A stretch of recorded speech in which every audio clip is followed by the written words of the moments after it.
জগদ্ধাত্রী নাকি গীতা এলএলবি কার বিকল্প? বিদ্যা ব্যানার্জি 2.5 বছর পর ছোট পর্দায় ফের স্বস্তিকার ম্যাজিক। প্রথম সপ্তাহে টিআরপিতে ছক্কা প্রফেসর বিদ্যা ব্যানার্জির। তবে কি এবার জগদ্ধাত্রীর পর ছোট পর্দায় রাজত্ব করবে এই নতুন মেঘা? ছোট পর্দায় প্রফেসর বিদ্যা ব্যানার্জি ধারাবাহিক সম্প্রচারের পর থেকেই চর্চার কেন্দ্রে অভিনেত্রী স্বস্তিকা দত্ত। সোমবার শুরু হওয়া সিরিয়াল বৃহস্পতিবারই রেটিং তালিকায় দ্বিতীয় স্থানে উঠে এসেছে। 2.5 বছর পর টেলিভিশনে তার প্রত্যাবর্তন যে দর্শকদের মন জিতে নিয়েছে তা স্পষ্টই বুঝিয়ে দিচ্ছে এই সাফল্য।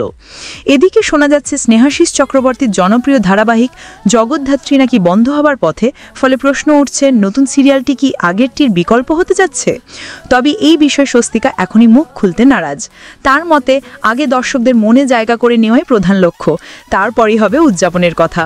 প্রফেসর বিদ্যা ব্যানার্জির এই সাফল্যের কৃতিত্ব স্বস্তিকা দিয়েছেন প্রযোজক স্নেহাশিস চক্রবর্তী ও পরিচালক সুকোমল নাথকে। টেলিপাড়ায় যদিও অনেকে বলেন যে স্নেহাশিসের প্রযোজনা মানেই রেটিং তালিকার প্রথম 5-এ অবস্থান, আবার কেউ কেউ এটিকে মজা করে মনোপুলি ব্যবসাও বলেন। কিন্তু প্রযোজকের কথায় তিনি ব্যবসা নয়, ভালোবাসা থেকে এই কাজ করেন। পরিচালক সুকোমলের হাত ধরে জগদ্ধাত্রী দীর্ঘ 1000 পর্ব পেরিয়ে জনপ্রিয় হয়েছিল। নতুন ধারাবাহিকেও সেই সাফল্যের দায়িত্ব তার কাঁধে। তিনি বলছেন, চাপ না থাকলে কাজের মজা থাকে না। রেটিং তালিকায় নিজস্ব সিরিয়ালের নাম না দেখলে নিজের কাজ নিয়ে সংশয় জাগে, তাই সবসময় নিজের সেরাটা দেবার চেষ্টা করেন। পরিচালকের মতে 2.5 বছর পর ফিরে স্বস্তিকা আরও পরিণত হয়েছেন। খুব অল্প সময় কাজ করেও তার পরিবর্তন চোখে পড়েছে।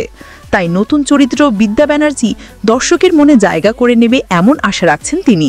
আর সিরিয়ালটি আদৌ জগদ্ধাত্রীর বিকল্প হবে কিনা সেটি এখন সময়ই বলবে।